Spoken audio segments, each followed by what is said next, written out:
অগদ জাহানের বাদশাহ,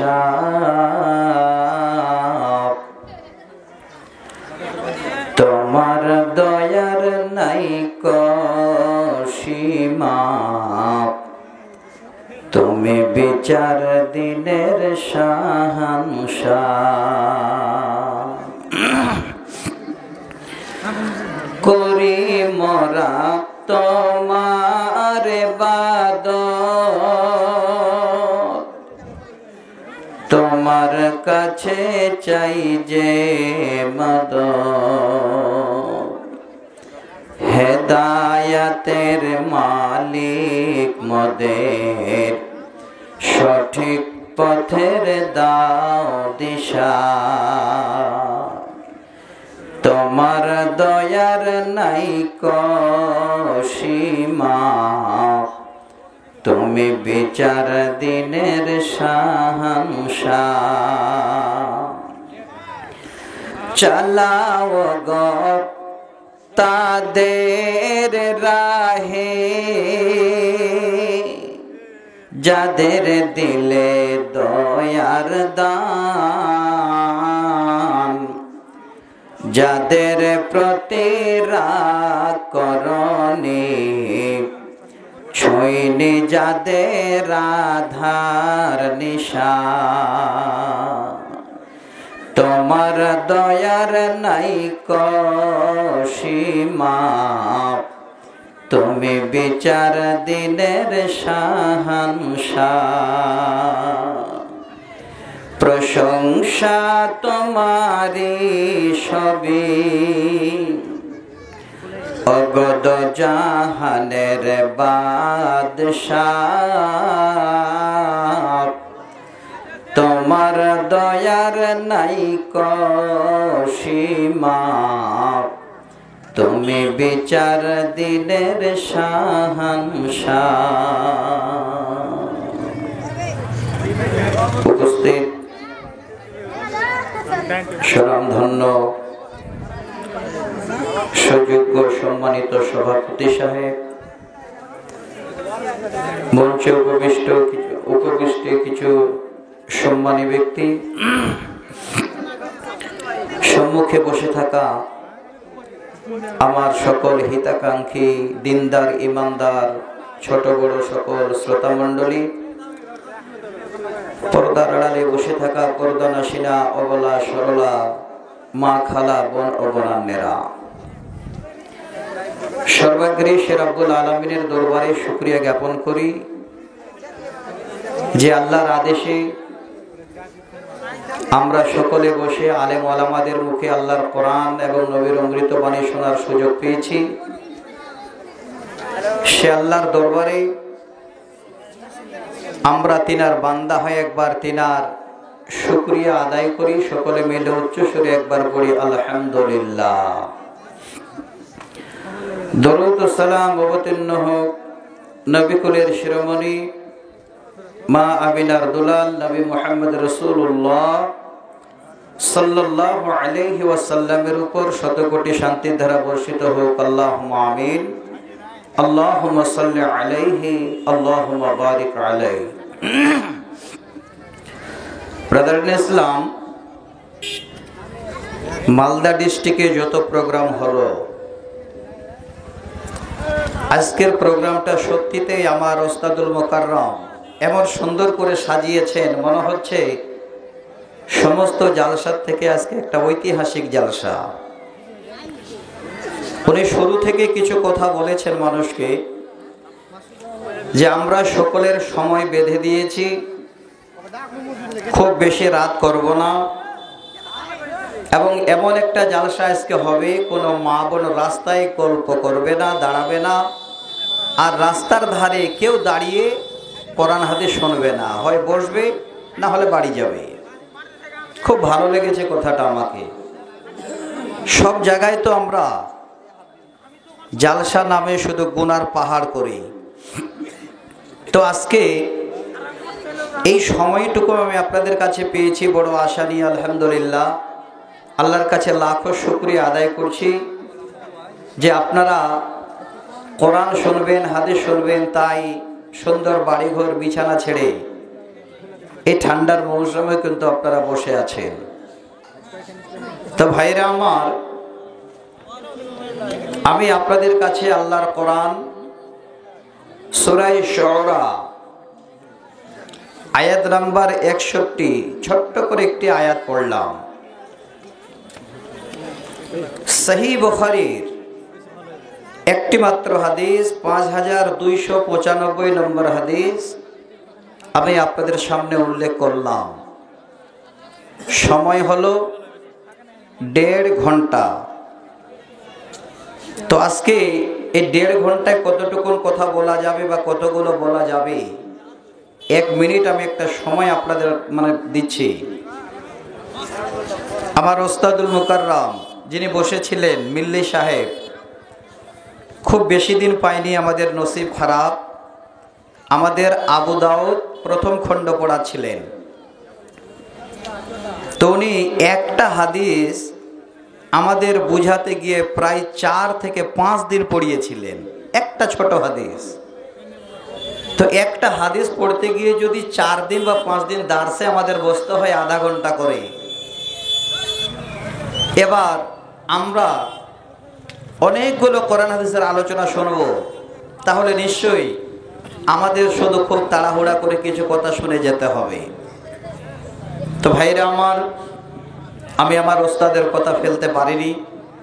যেমন ফোন করেছেন আমি কবুল করেছি, আলহামদুলিল্লাহ, খালি ছিল তাই আল্লাহ আমাকে পৌঁছায় দিয়েছেন। আমি সময়টা আপনাদের নষ্ট করব না।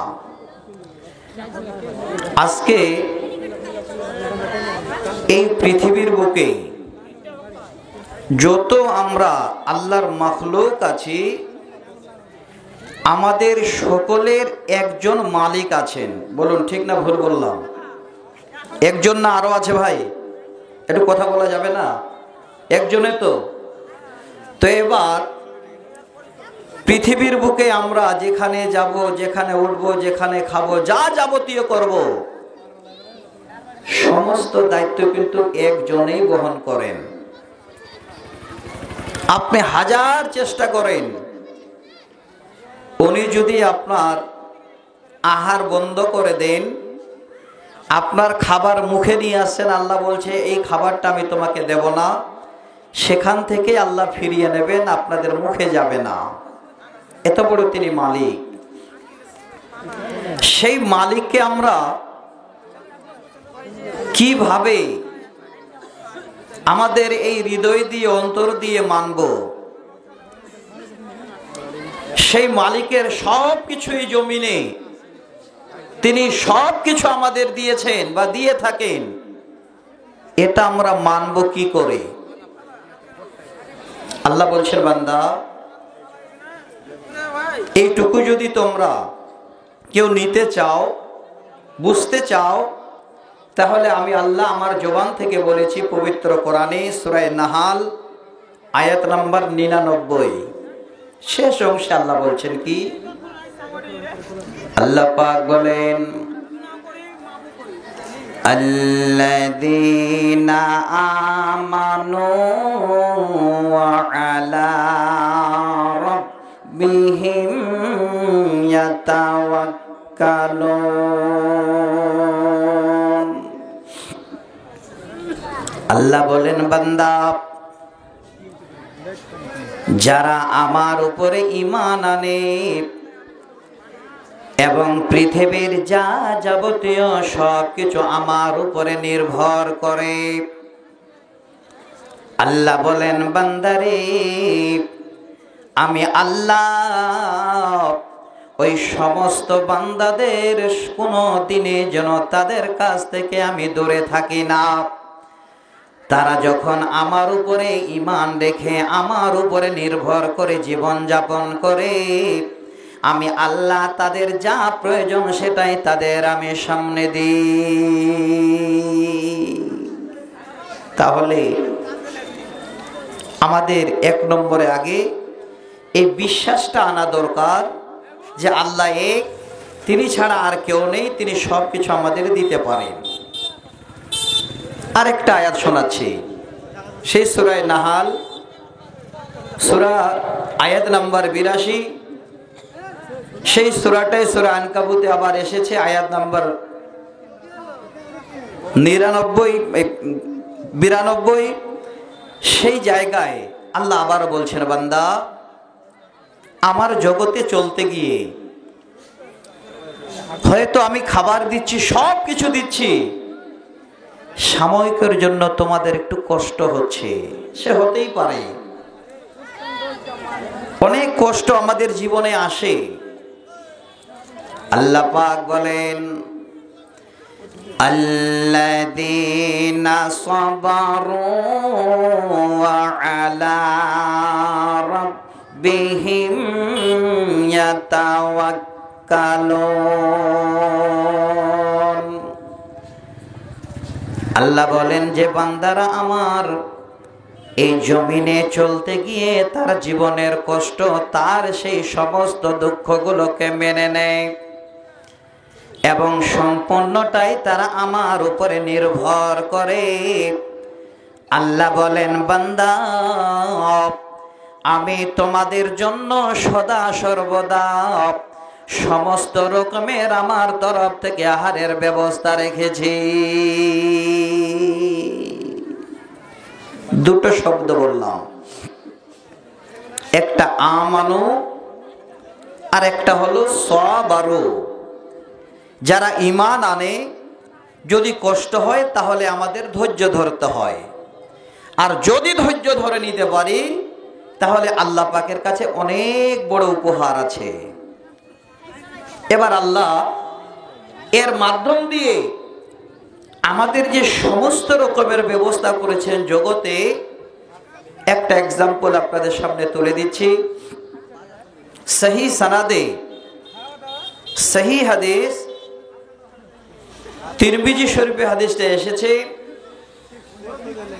হাদিস নাম্বার 3669।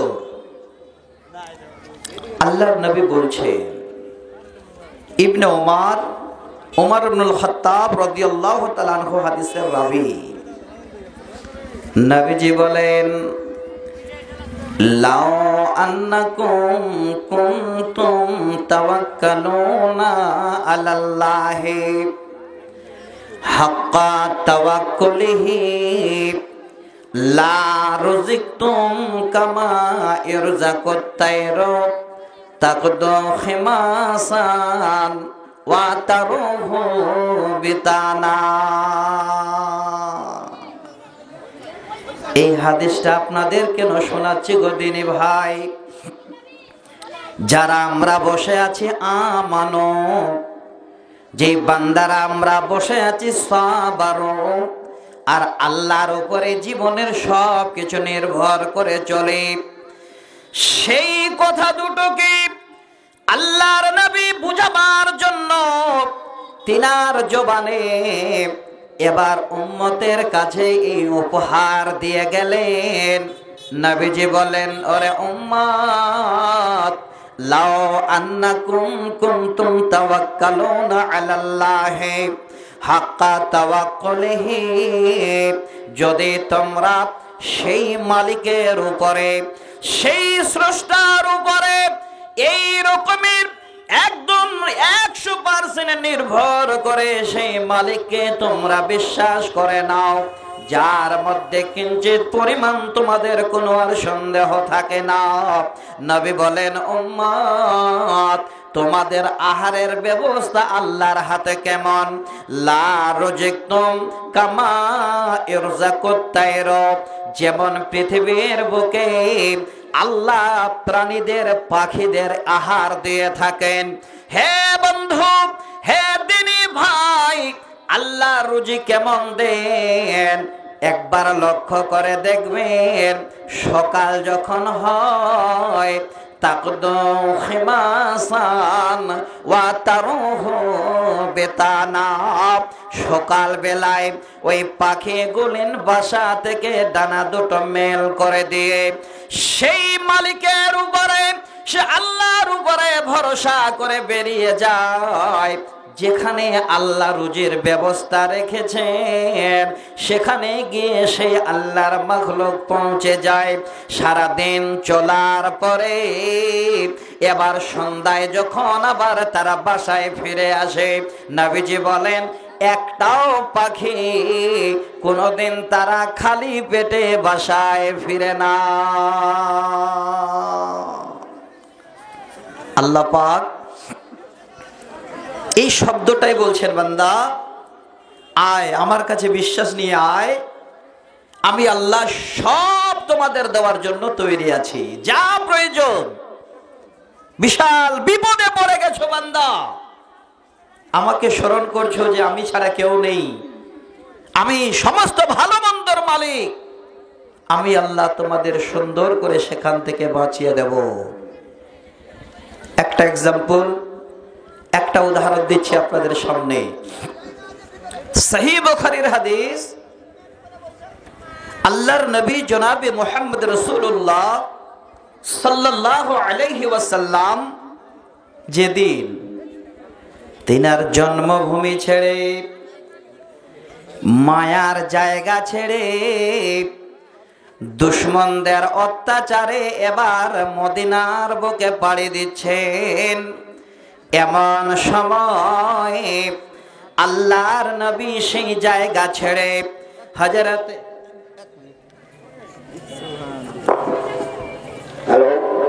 মা বোনদের উদ্দেশ্যে বলছি, মা বোনেরা আপনাদের জায়গা সামনে অনেক ফাঁকা আছে, কিন্তু আপনারা এলোমেলো ভাবে বসে আছেন, আর সবার অসুবিধা হচ্ছে, যারা রাস্তায় দাঁড়িয়ে আছে তাদের অসুবিধা হচ্ছে। দয়া করে আপনারা সামনে চেপে বসুন, ঠান্ডার দিন। আপনাদের মধ্যে যে কাউকে ঠেলে আগে দিয়ে বসাবো সেটাও আমাদের কোনো উপায় নাই। দয়া করে ঠান্ডার দিনে একটু ঘাঁটাঘাঁটি করে বসেন, জায়গা একটু সব, যেহেতু জায়গাতে একদম ফাঁকা, সেহেতু আপনারা একটু চেপে চেপে বসুন। বেশি সাটিয়ে দিয়ে না, নাহলে ঝগড়া করবে, এই তো সমস্যা আবার। যাক মা বোন, যদিও মাঝে এলানটা হলো, আপনারা দয়া করে মেনে নিয়েন, সামনে জায়গা থাকলে একটু আগে বাড়েন, রাস্তায় এদিক ওদিকেও আজকে বের হবেন না।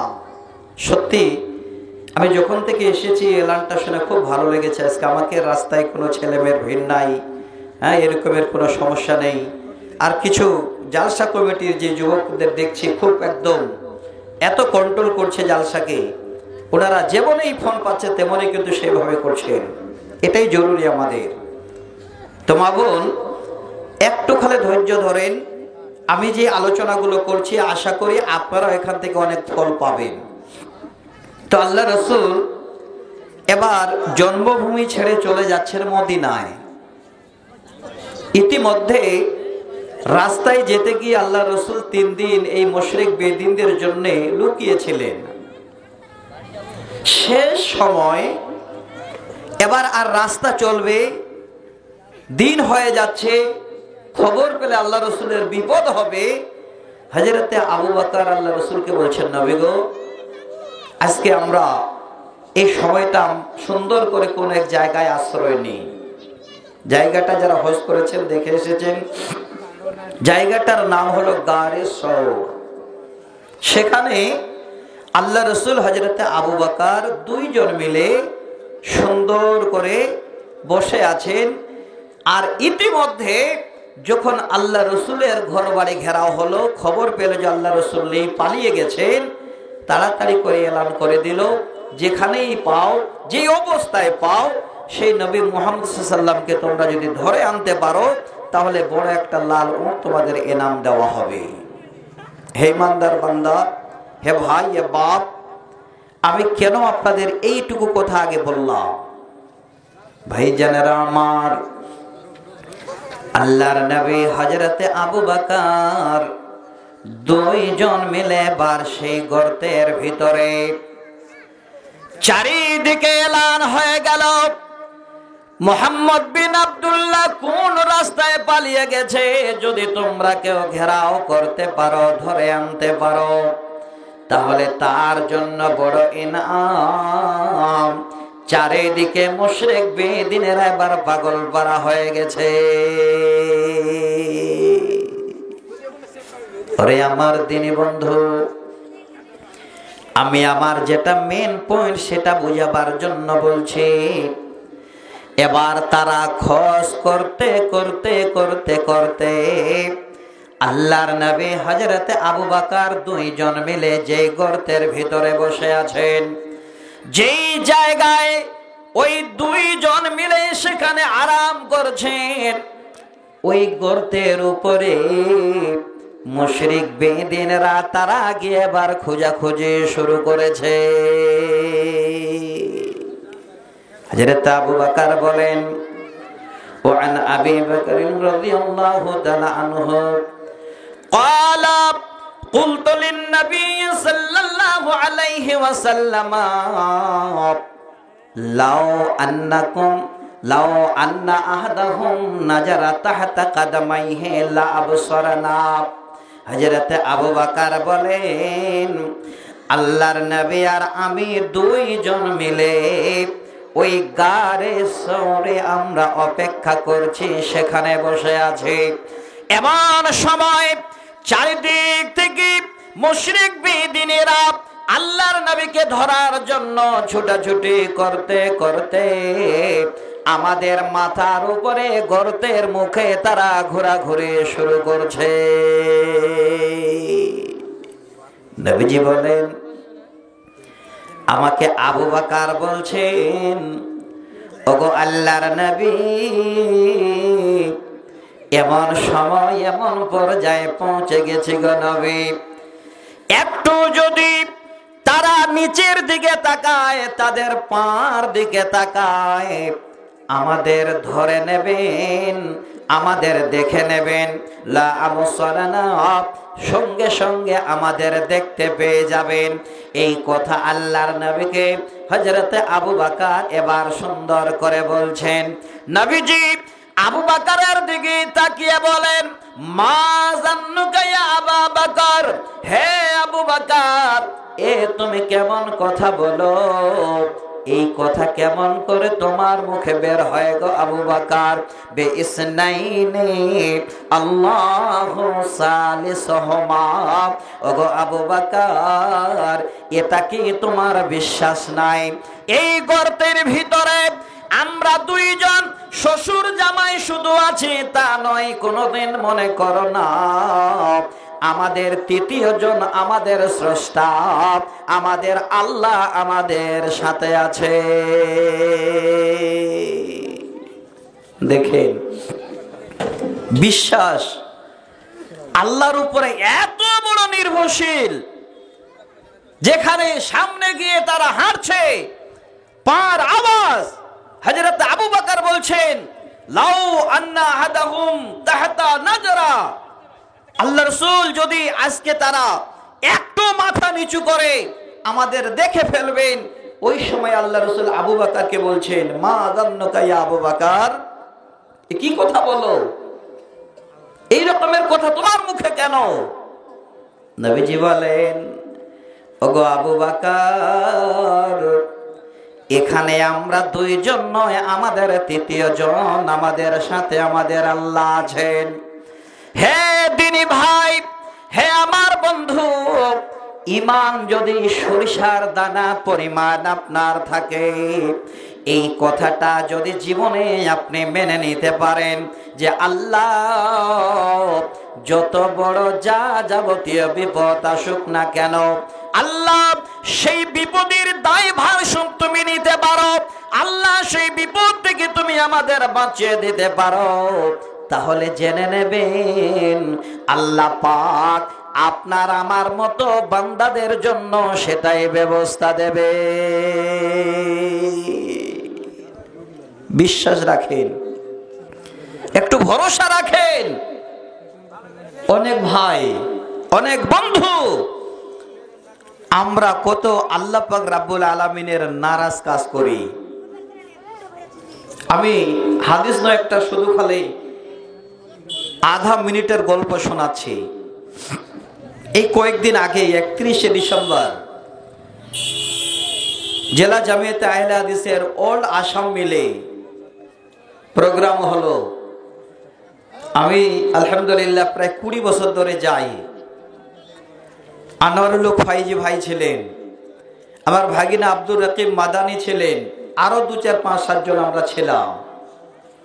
তো ফাইজি সাহেবের কাছে যেই জায়গায়, যে বাড়িতে আমাদের সুন্দর ব্যবস্থা দিয়েছেন থাকার, তো একটা বাচ্চা নিয়ে এসেছেন যে ফাইজি সাহেব বাচ্চাটা যতদিন ধরে হয়েছে তো খুব একটা ভালো সময় যাচ্ছে না, তো দয়া করে একটু আল্লাহর কালাম পড়ে আপনি যদি একটু দয়া করে বাচ্চাটার দিকে লক্ষ্য রাখতেন তো মনে হয় এই রকমের একটা আমাদের ধারণা, আল্লাহ হয়তো বাচ্চাটাকে শেফা দিতে পারেন।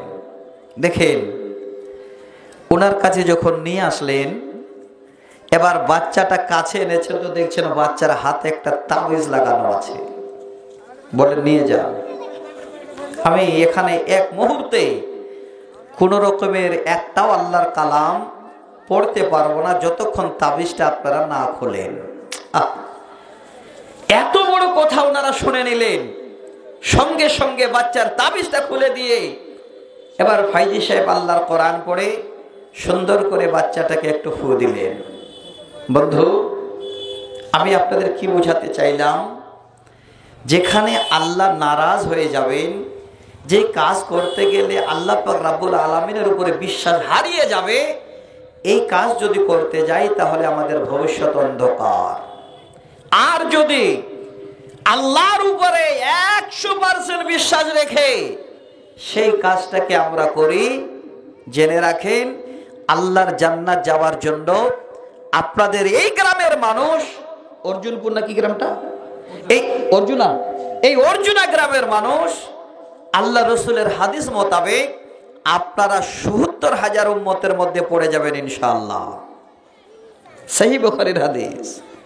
নবীজি বলেন, ওয়ান ইবনে আব্বাসিন আন্না রাসূলুল্লাহি সাল্লাল্লাহু আলাইহি ওয়াসাল্লাম ক্বালা ইয়াদখুলুল জান্নাতা মিন উম্মতি ৭০,০০০ বিগাইরি হিসাবিন। নবীজি বলেন, আমার ৭০,০০০ উম্মত তারা বিনা হিসাবে, আল্লাহ তাদের কোন রকমের হিসাব নিকাশ নেবেন না, আল্লাহর জান্নাতে আল্লাহ তাদের প্রবেশ করাবে। ভালো করে শোনেন। অন্য হাদিসে নবীজি বলেন, যতক্ষণ আল্লাহ বান্দাদের 5টা কিংবা 4টা প্রশ্নের উত্তর না নেবে ততক্ষণ পর্যন্ত এক পা কোন বান্দাকে আল্লাহকে বাড়তে দেবেন না। অথচ এই হাদিসে নবীজি বলেন, আমার ৭০,০০০ উম্মত তারা বিনা হিসাবে আল্লাহর জান্নাতে যাবে, সেদিন আল্লাহ সেই বান্দাদের কোনো হিসাব নেবেন না। তারা কারা? তারা সে আল্লাহর কোন বান্দা? আপনাদের এই অর্জুনা গ্রামে আছে কিনা? এই গ্রামের নবীর উম্মত আল্লাহর জান্নাতে বিনা হিসাবে যেতে পারে কিনা? নবীজি বলেন, সেই আমার উম্মত হুমুল্লাযীনা লা ইস্তারকুনা ওয়া লা ইয়াতাতায়্যারুনা ওয়া আলা রাব্বিহিম ইয়াতাওয়াক্কালুন। আমার সেই উম্মত যারা জীবনে কোনোদিন ঝাড়ফুঁক করল না। অনেক রকমের অনেক ভাইজানেরা আমার অনেক কিছু বলে ঝাড়ফুঁক করে। নবীজি বলেন, এই রকমের শিরকি কালমা করে যারা জীবনে কোনোদিন ঝাড় ফুঁকে গেল না, ওয়ালা ইয়াতাতায়্যারুনা, আর জীবনে কোনোদিন তারা অশুভ ফল গ্রহণ করল না, ওয়া আলা রাব্বিহিম ইয়াতাওয়াক্কালুন।